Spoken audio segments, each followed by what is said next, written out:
Welcome back with another Snow Squall warning. This is for Belgrade, Bozeman, Four Corners, and Senni, Big Sky, Manhattan, the Gallatin Gateway, and Sedan, Montana. We also got parts of Interstate 90 along with Highways 85 and 84 and US 191. We got 133,699 people affected by this.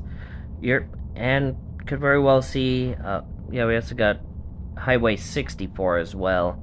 But we're looking at the possibility of whiteout conditions and just horrible travel conditions. I recommend not being on the road if you can't avoid being on the road.